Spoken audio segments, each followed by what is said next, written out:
Hey everybody, welcome to Vegan Freak Radio number 97 for the 24th of July, 2008.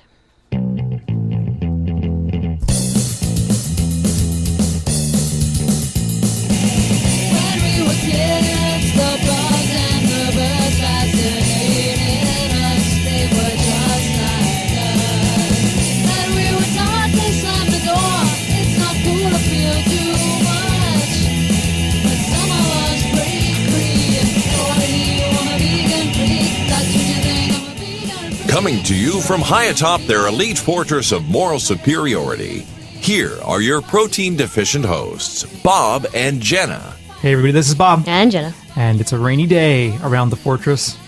We had to wait for some thunderstorms to pass before we could record the show, but we're here now. We're getting ready to record the show, and I was like, Jenna, come here, look at this. And we look across the river, and there's this huge storm coming.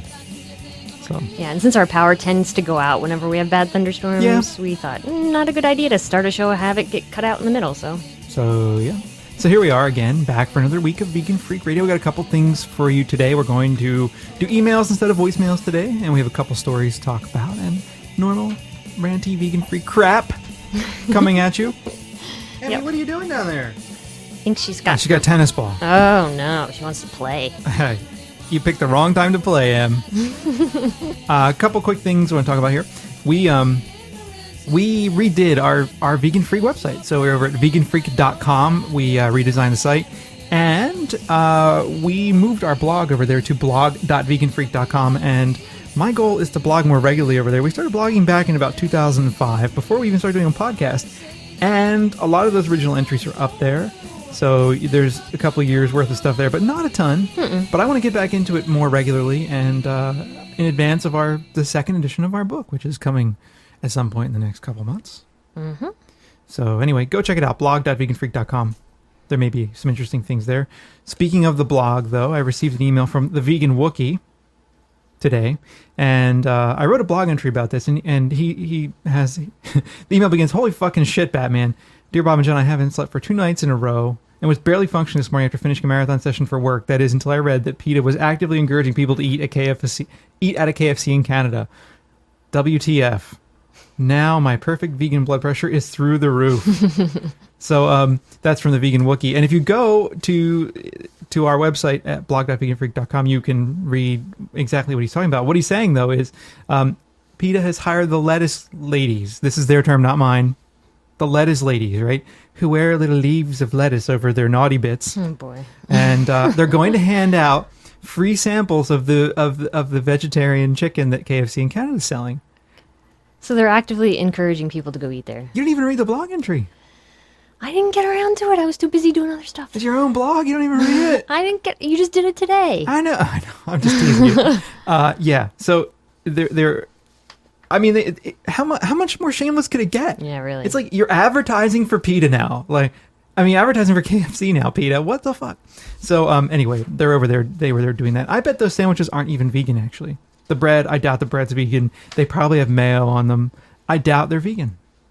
That's true. I wouldn't be surprised if there was some sort of trace ingredient in there somewhere because, probably not even a trace ingredient. I mean, trace ingredients are like what you get when you manufacture chocolate in a shared facility. No, but I mean even like a little bit of whey in the bun or something like that. Yeah. Whey in the bun. Who knows? They could take it in the bun. Anyway, cool. So what else we got? Well, before we get into some of the articles that we have, I wanted to thank Emma's Canine Kitchen. She sent us some stuff for the dogs. Oh, yeah. Some recipes that she had from her website. And in fact, Emma's the dog. Molly, sorry. Got confused there for a second. Started a vegan Etsy team. And if you don't know what Etsy is, it's a group of people who create their own things, basically, and put them up for sale on a website. So crafty type stuff. And she started this team, and they have a whole list of people who only sell vegan things.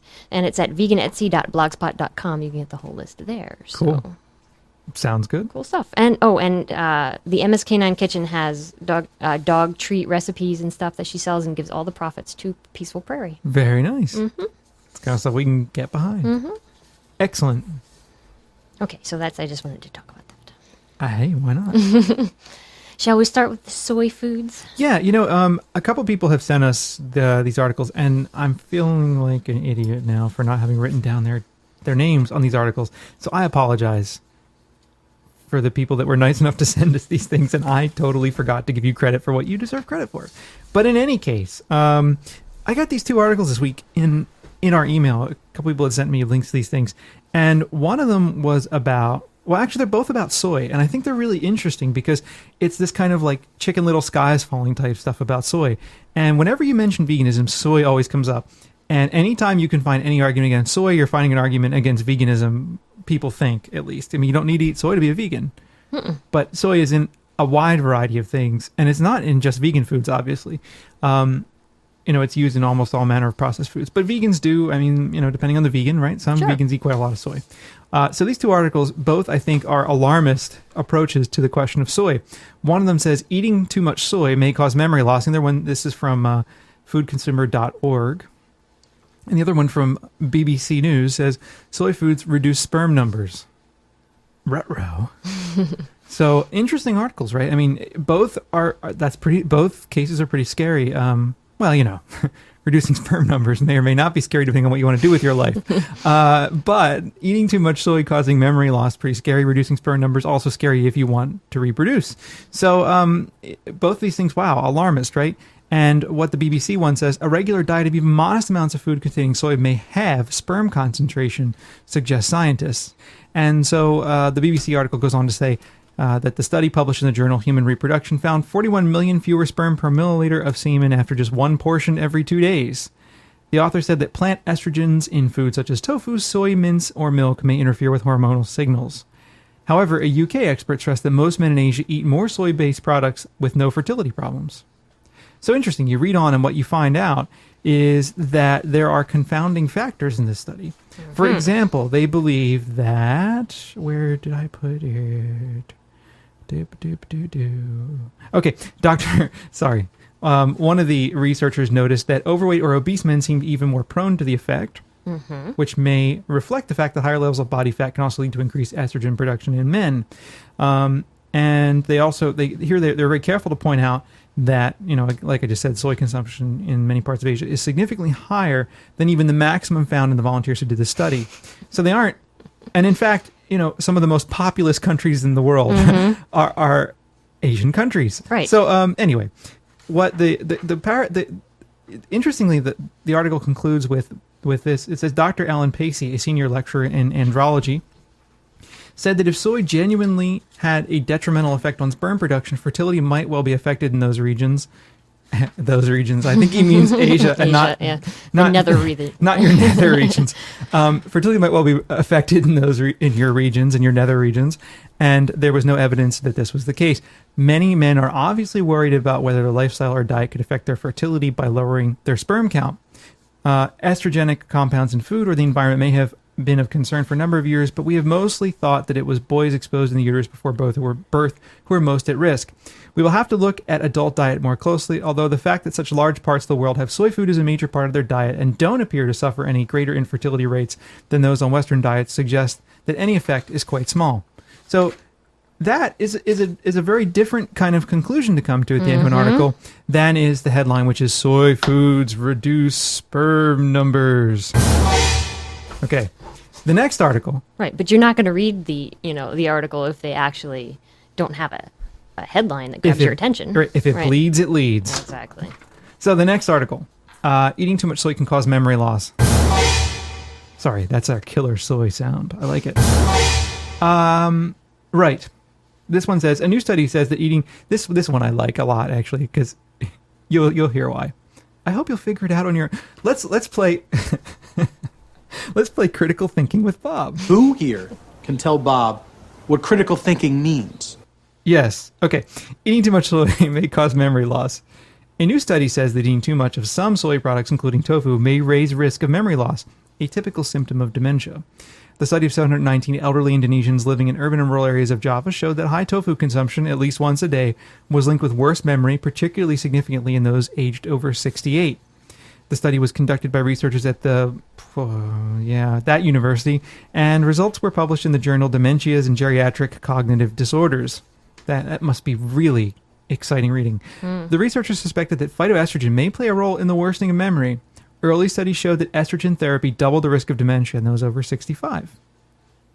However, other factors can't be excluded. In Indonesia, formaldehyde, a highly reactive cancer-causing agent that is sometimes used to preserve foods like tofu, may be partially responsible for the increased risk of memory loss. Tofu? Poisoned with formaldehyde.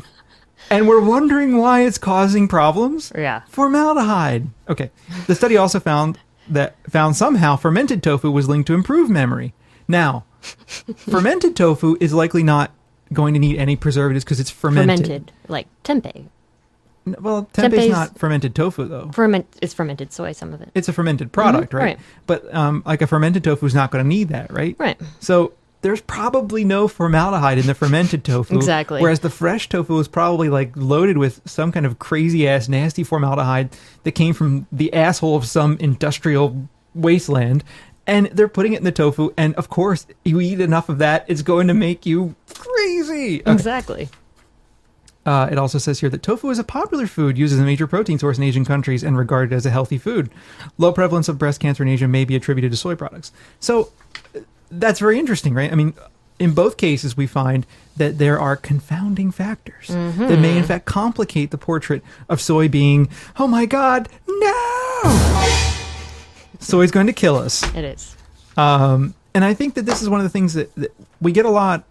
Often people will say to us, oh my God, soy is so bad for you. Or I've heard that soy gives you cancer. Or I heard that soy makes your nuts fall off. Or I heard that soy makes your intestines fall out of your asshole. Or I've heard that the soy makes your brain come out of your ear. Or it makes your hair fall out. Or it makes your nut shrivel. Or think of any of the million things, right? There's a lot of fear mongering out there. Of course. And what I'm trying to get at here is that, first off, these studies are all generally pretty small, though this one had 719 people in it, the one with the formaldehyde. And this other one had, what do we have here? 99 men, it says. So 99 men isn't all that many. Not very big. 719 is not bad. It's actually quite good. You really have to know, like, when you see articles like this, you need to really be a critical consumer. I mean, you really need to think about, okay, what is this saying?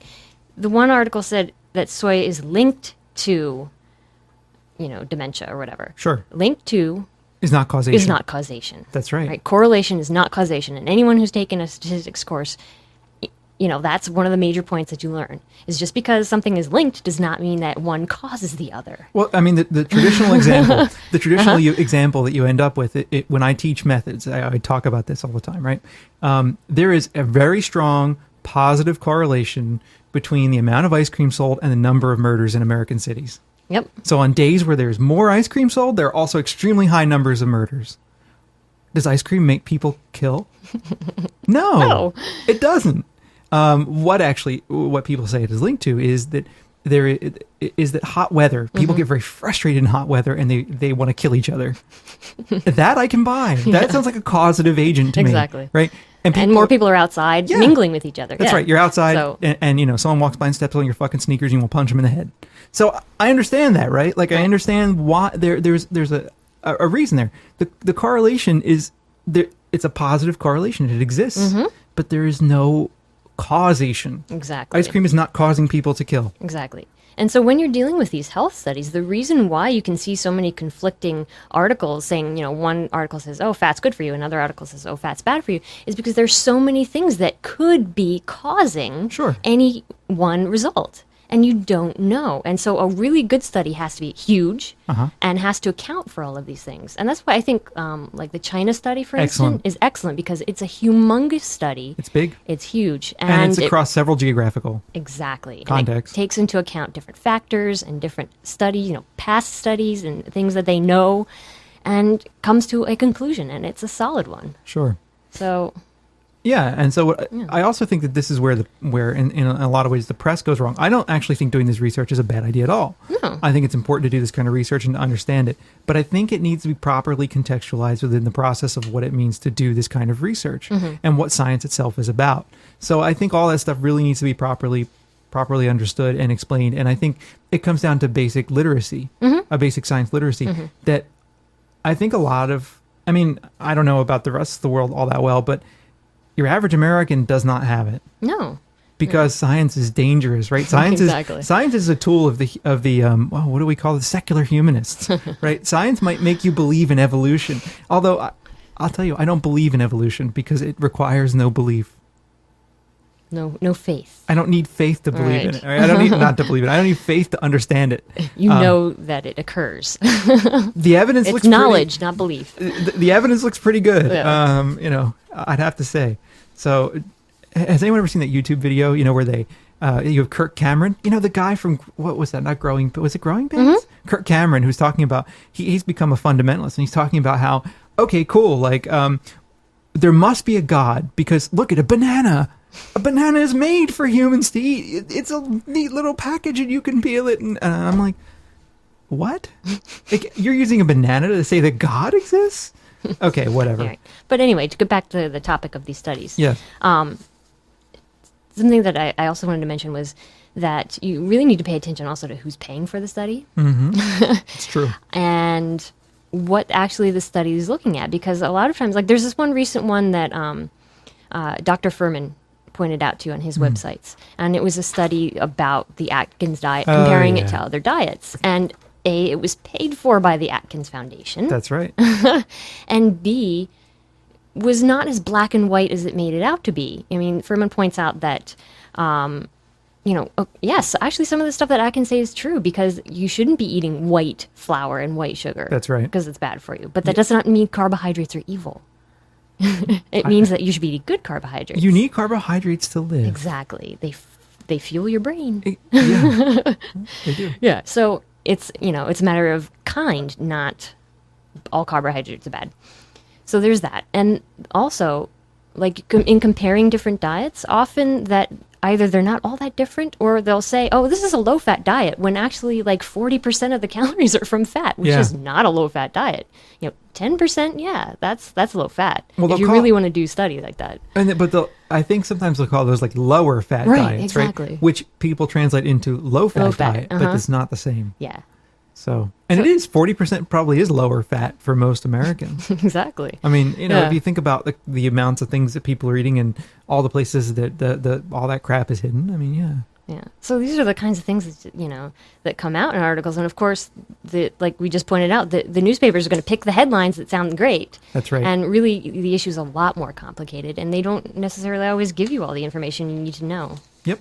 So, I agree. yeah. Yeah. Right. I have a question. What? Why do you think my right armpit gets sweatier than my left armpit? I don't know. Why do you think I'm asking? I don't know why. I'm sitting here thinking about how I'm hot, and so I'm sorry. Thousands of listeners right now know that my right armpit gets sweatier than my left, and I apologize. It's disgusting. Maybe you should turn the temperature on the air conditioning down. I'm all right. I'm just all how I get ranty and ravey and Right. But sweaty. yes. Cool. Okay, so this next article is actually, we're always talking about how, veganism is being portrayed negatively in health studies and how people have these weird misconceptions about veganism. And someone named Kate sent us a link to this article. It's from MSNBC. And she was really surprised to see something positively portraying veganism. And it's just like a question and answer thing with a MSN fitness and weight loss expert, Marcia Heener. And she said, this question is, I gave up meat and dairy products about 6 months ago. I've been lifting weights 4 times a week, but since I became a vegan, I've noticed that my muscles seem to have stopped growing. What can I do to keep building bulk? And she says, she defines what a vegetarian and vegan is, and she's correct. Wow. She says, someone who eats chicken or fish but not red meat may call themselves a vegetarian, but they're really not. Oh, wait. Can I say something? Yeah. Do you remember that we were watching that TV the other night and they had this like emerald green shit on or whatever? Oh, yeah. Okay, so can I interject sure. with the story very quickly? Or will you be? No, go ahead. Okay, good. So we're watching TV the other night and there's apparently this new network on. What's it called? Green Living or some hippie shit. I don't know. I don't know. I forget what the whole... It's like the Green Network. I don't know. The whole thing is Yeah. basically, this network like reduce your carbon footprint type crap. Right. Anyway, so they have this Emerald Green show on there. Of course, they're in Whole Foods, and Emerald is talking to these three women, and it's apparently a mother and two daughters. Am I right about that? I think so. She's saying, I have a hard time here, Emerald. I have a very picky eater and a vegetarian. And so Emerald goes, oh, you got a vegetarian? And he's like looking, and he goes, well, will you eat fish? And what did she say? Yeah. Yeah. But the mother called her a strict vegetarian. Oh, that's right. A strict vegetarian. And I'm like, a strict vegetarian doesn't eat fish. No. Fish is not a vegetable. But Fish she made do not grow on trees. Yes. Yeah, it's one of those moments where, like... Head explodes. Yeah, yeah. It's like one of those moments where I'm screaming at the television, and I'm like, fuck! Yes. I'm going to have to go ahead and sort of disagree with you there. Strict vegetarian. I don't agree. Strict vegetarians eat fish. Go ahead. Anyway, this answer says that a vegetarian is someone who does not eat meat, fish, or poultry. A vegan does not eat these foods and also does not eat dairy products. And you forgot eggs, but yeah, okay. Someone who eats chicken or fish but not red meat may call themselves vegetarian but really are not. Yes. So nutritional recommendations geared for vegetarians or vegans do not apply to them. Ooh. You pseudo-vegetarians.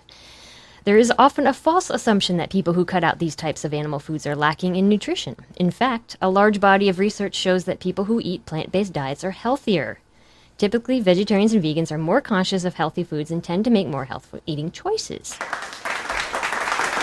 That said, anyone can eat poorly, whether they eat red meat, fish, or no meat at all. A vegetarian who exists on French fries, soda, and bagels may be no better off than a person who eats hamburgers at every meal. Like my old friend Dan. Yeah.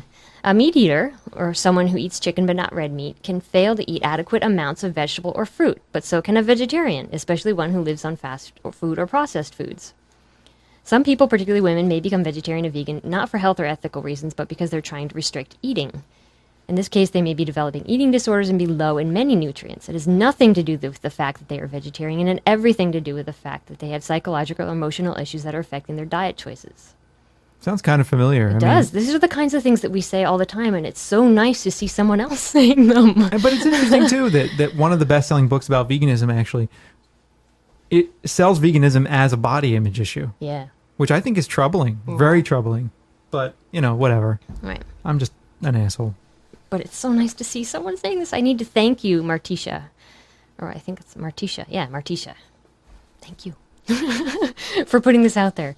She also says since mussels are made of protein, many people believe they should eat super high protein diets to build muscle. Oh, yeah. A common misconception is that vegetarians and vegans don't get enough protein. You can come to the gun show.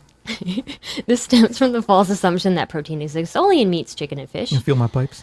In fact, dairy and all plant foods contain protein, so a vegetarian or vegan is unlikely to be protein deficient if they eat a varied diet that supplies enough calories to meet their energy needs. Yay! Yeah. Here. Oh, what is so hard to get about this? Go ahead, good. This is good. Yeah, I'm happy. I know, this is great. It's so nice to see. Can I thank the hummus? We thank the hummus for coming to our table. Oh, right. Anyway, and then she goes on to say that you don't need to mix proteins either, kind of thing. The very old the myth. 1970s, yes, like exactly. Frances Moore LePay, who probably isn't even a vegetarian anymore. I don't know. She probably isn't, though. She probably eats happy meat like everyone else. Right. So she goes on to say, anyone, whether they eat meat or not, who doesn't consume enough calories to meet their energy needs is at risk for being low or deficient in a variety of nutrients, including protein. So getting enough protein or other nutrients is often a matter of simply eating more throughout the day rather than supplementing with special shakes. There you go. Since plant foods tend to be higher in fiber and, depending on the type of quality in plant foods eaten, lower in calories, some vegetarians and vegans may lose weight because they're essentially cutting calories, especially someone who goes from a fast food diet to a veggie-based one. So it's so nice to see. And there's more, but I'm not going to bother to read it. But it's just so nice that she has all this very sensible information about veganism and about how anyone can really eat like crap. Yeah. And be nutrient deficient. It has nothing to do with whether you eat meat or not. Well, it's like that show You Are What You Eat, right? If you've ever watched that show on the BBC, it's you can see that there are people that are omnivores that eat disgusting amounts of meat and dairy, and they run tests on them, and the people are nutrient deficient. Like some of them are actually like vitamin B deficient. Yeah, which is intense. And so you don't hear anyone running around saying, wow, it's really bad to eat an omnivorous diet because you'll end up nutrient deficient. But you hear people doing that about veganism. Yeah. Okay. So what else? What's the conclusion, though? Well, if anyone's interested in the answer to the original question, she said that the reason that you might feel like you're not getting enough muscle is you're probably not eating enough calories overall. Could be. And rather than dose on protein, just eat more. In that, if it's good to eat a snack after intense exercise, is more effective for replacing energy and building muscle. So snack on some nuts or a peanut butter sandwich. Nuts. You dumbass. Oops, wrong one. Whoops. I saw the Beavis and I just hit the wrong one. Oh well. Right. That's pretty good though. It is. You I dumbass. forgot we had that one. We got all kinds of that's sounds. a good one. We got all kinds of sounds. Like what else do we have? We haven't done the turkey one. In a few moments, you can come up and pet the turkey if you want to. What are we gonna do when George Bush is gone? I don't know. I hope to God we aren't making fun of John McCain. Let me Do tell you really that. think Obama's gonna make a huge difference? No, but it's not quite as bad, I guess. Yeah, I think you're right. Supreme Court. Anyway, Yes. do you want to Sure. read the next one? Sure. I marked some things, just so you know. Make us sound as unprofessional as possible. It's like, read this thing that you have not yet seen. I forgot to show it to you before the show. That's okay. I'll wing it. It's my problem. I'm sorry. This is my fault, everyone. No, it's my fault. I mean, I probably should have read this before the show. It's okay. No one would have known had you not Had said I not anything. said anything. Okay. So this is from Michelle and Ian. Thanks, Michelle and Ian. Female butchers find... Oh, here we go again. More. Okay. Female butchers find themselves on the cutting edge. Ah.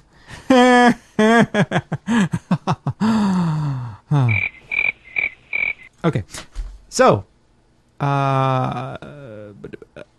okay. The red lipstick is the first clue the white-coated butcher sawing up a grass-fed California lamb isn't your typical meat cutter. But then, Avedano's Holly Park Market is no ordinary chop shop.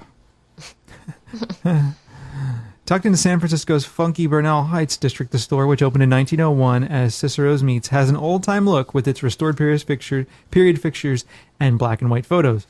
But behind those vintage trappings, Avedano's is on the cutting edge of 21st century food trends, owned and operated by 3 women, one an ex-vegetarian, and selling sustainably raised, locally produced meat.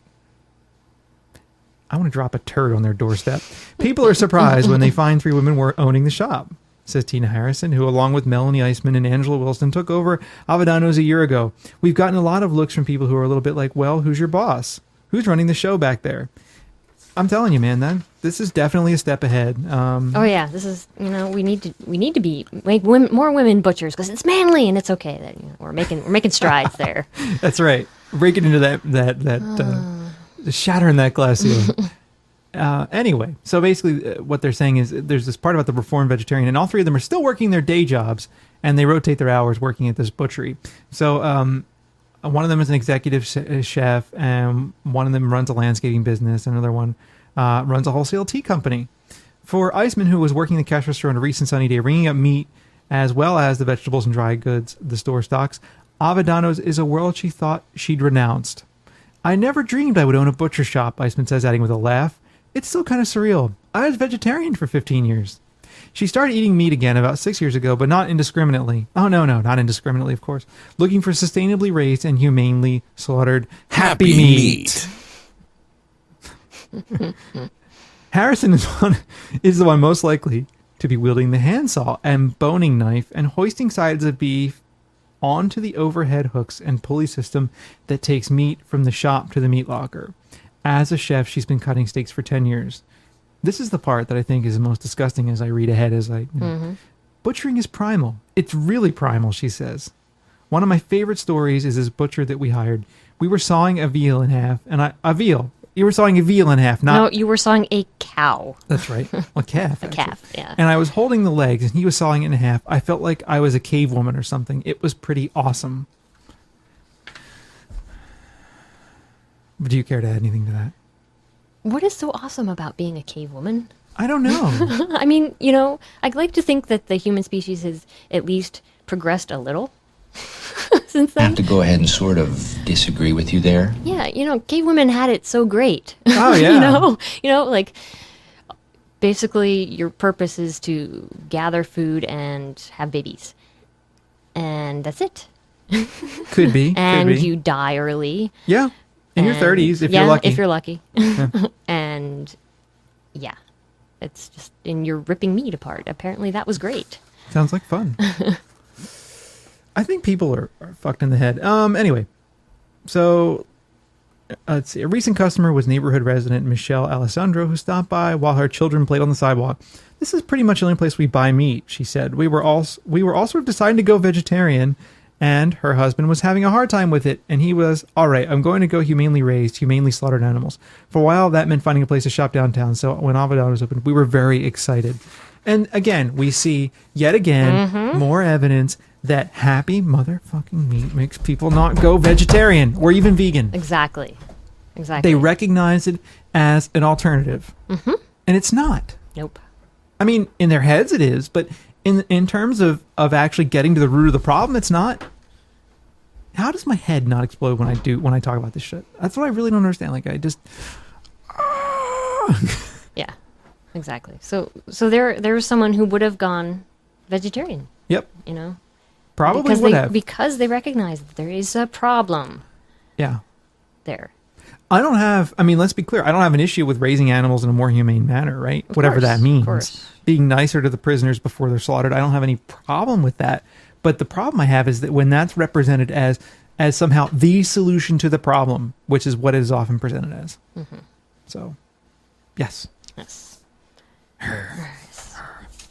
Okay, I'm done grunting like a caveman. Right. Well, I think part of the problem is that we need to make people aware that, animals have their own lives. They're not just a commodity.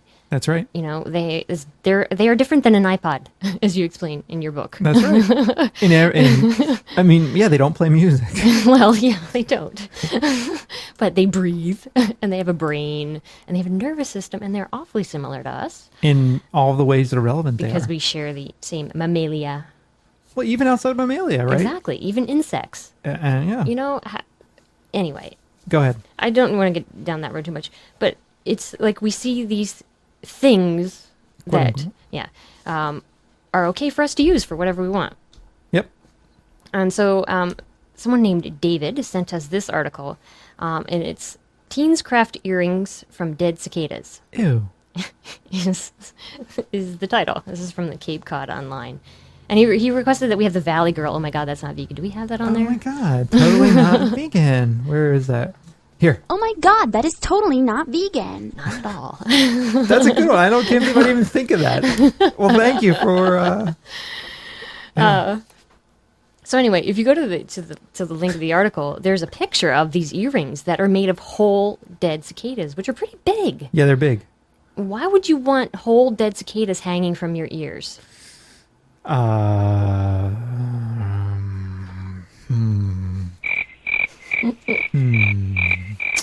Yeah. Ooh. Yeah. I don't know. Right.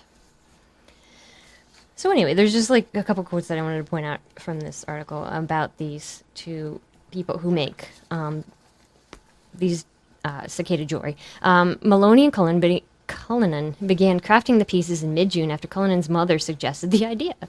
The teens recruited... Why don't you girls go make some earrings out of them dead bugs? I mean, what the fuck? Where does that come from? I don't know. I don't understand. I don't know. Okay. The teens recruited 3 neighborhood friends to collect the dead cicadas, offering 5 cents a bug. I'm not scared of them anymore, Maloney said as she let a cicada roam her hand and arm. We are either going to sell them for the rest of the summer or until we run out of bugs. After collecting the cicada, Maloney and Cullinan use a lacquer to coat the insects, giving them a hardened outer surface. The whole process takes about a day, and the hardest part is guiding a needle through the body of the bug for strings or wire, Maloney said. We add beads, food coloring, or spray paint for different styles, Maloney said. They are all different. Some have their wings open and some are closed. Oh my God, that is totally not vegan. Beth Nyhan, 66, of Sandwich, a weird town name.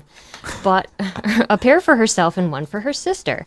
I like cicadas. They are gentle bugs and don't bite, Nyhan said, attaching her amber and blue earrings. I plan on wearing these out to dinner tonight. Yeah. Now, she thinks they're both the people who are making them and this person who bought them think that they're lovely insects. Sure. That they're gentle and kind. And even if they weren't, but they like them. Yeah. And so, how does this translate into wanting to wear them as jewelry? I don't know. But is it not vegan, though? They find them dead, right? Or do they collect them alive and kill them? I don't know. I mean, if they find dead bugs... I think they use the dead ones. I mean, yeah. But still, It's like not like finding a seashell. Oh, yeah, well... Well, a seashell is also, Yeah. But it's not like finding, a rock. There you go. Okay, a rock. A rock, sorry. And, making a nice jewelry or Sure. something very pretty with rocks. I think the rocks have feelings. Rock rights. How do you know the rocks don't have feelings? I don't get it. I don't either. Ugh. I find things very confusing. Yeah. Whatever. So yeah, there's that. Crazy, crazy, crazy people. I know. Are we doing email now? Yeah. Cool. You've got mail. Okay, let's see here. Cialis? No, don't need that. Bigger bust size? No. Free iPod? Oh, it might do that. Oh, are you pleasing your woman? Well, I better ask her. Oh, well, what's this? Vegan Freak email? Vegan Freak email. Yes. All right. So we have an interesting email from Ryan, and Ryan writes in with what he calls an uplifting story. So he says, "Hi, Bob and Jenna. My name is Ryan, and I'm a recovering omnivore. Everyone, hi Ryan." That he put in his email. I've been vegetarian for close to 7 years now, and I've been listening to Vegan Freak Radio since show 84, Random Ranty Goodness. Anyway, I was just listening to show 96, won a real happy meal, and as usual, I was commiserating with all of your callers. However, I wanted to write and share what I think is a fairly uplifting story. When I went vegan, my family didn't really understand. My brother and sister called me a dirty hippie, and they still do. Dirty hippie. Which is why when I give them the middle finger response and crank up propaganda's nail into... Which is when I give them the middle finger response and crank up propaganda's nailing the cart to the wall. My mom was a little skeptical, but very supportive, and now she totally enjoys cooking vegan meals for the entire family, especially when I come home for the holidays. And my dad, who, like many, apparently thought that there is some sort of distinction between meat and fish, just celebrated his 1-year vegetarian anniversary. He's even begun to make fun of so-called pescatarians, so I'm hoping that if I start to make fun of him for his so-called vegetarianism, he might one day celebrate his 1-year vegan anniversary. Anyway, take care and keep the shows coming. So that's from Ryan.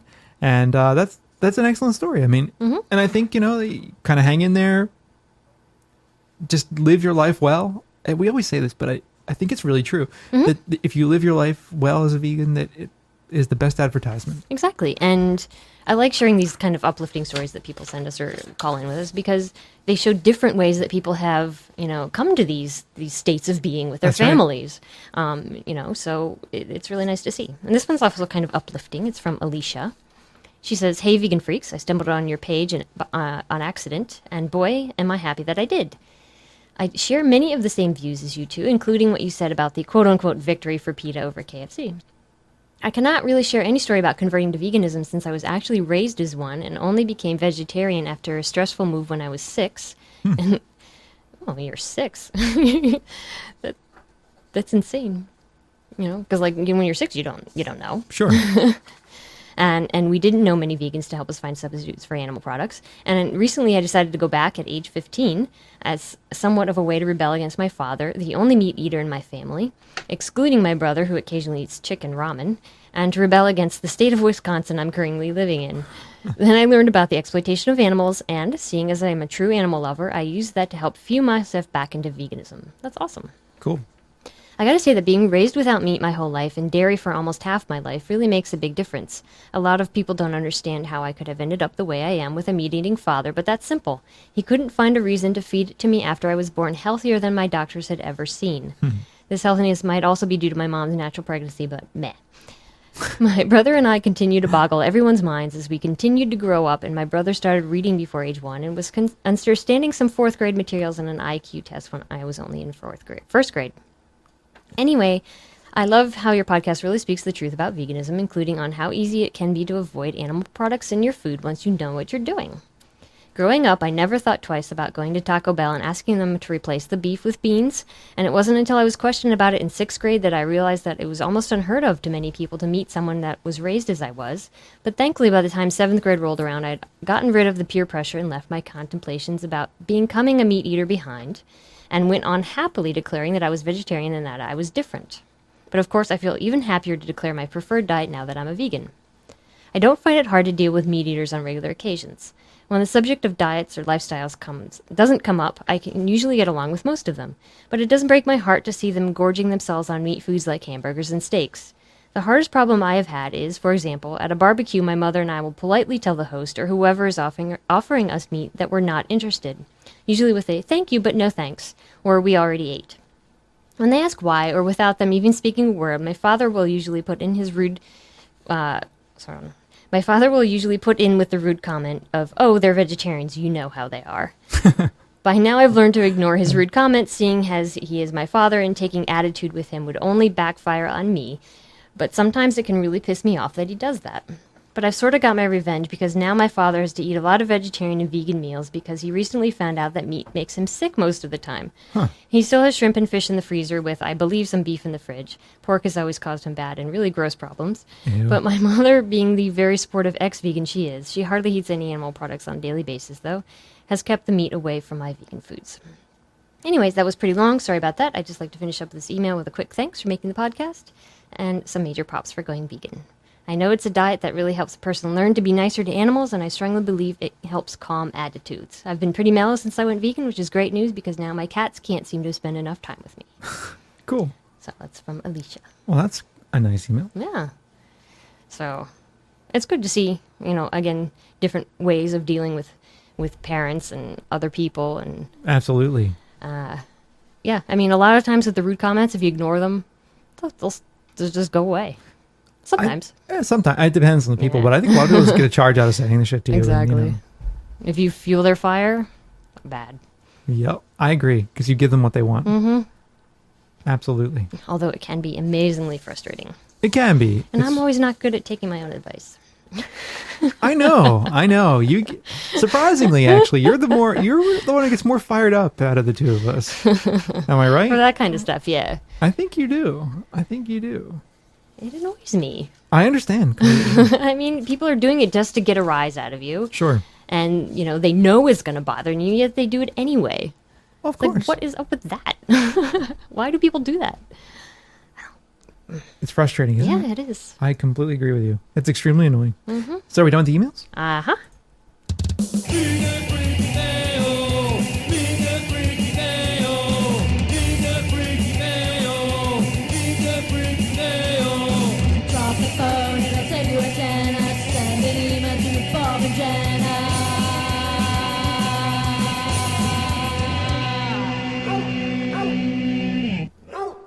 So, do we have anything else? I think that's it for today. Oh my god, really? Really? Oh my god. Really? Really? Oh my god. Oh my god, that is totally not vegan. Totally.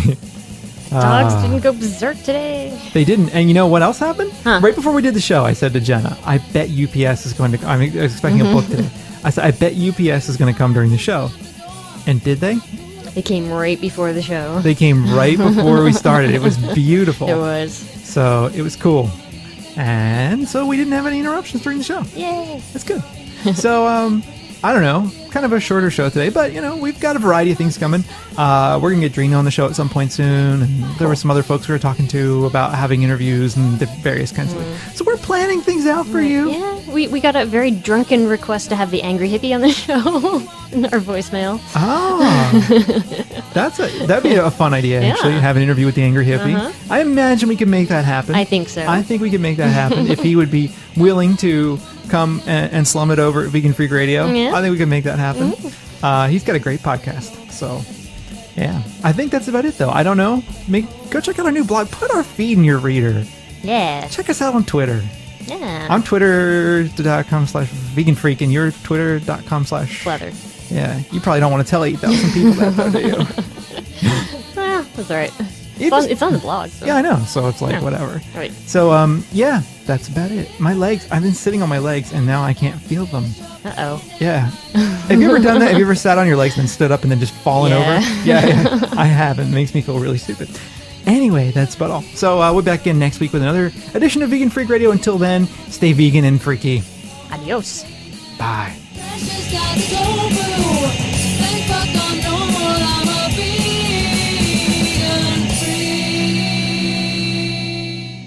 We no longer enslave animals for food purposes.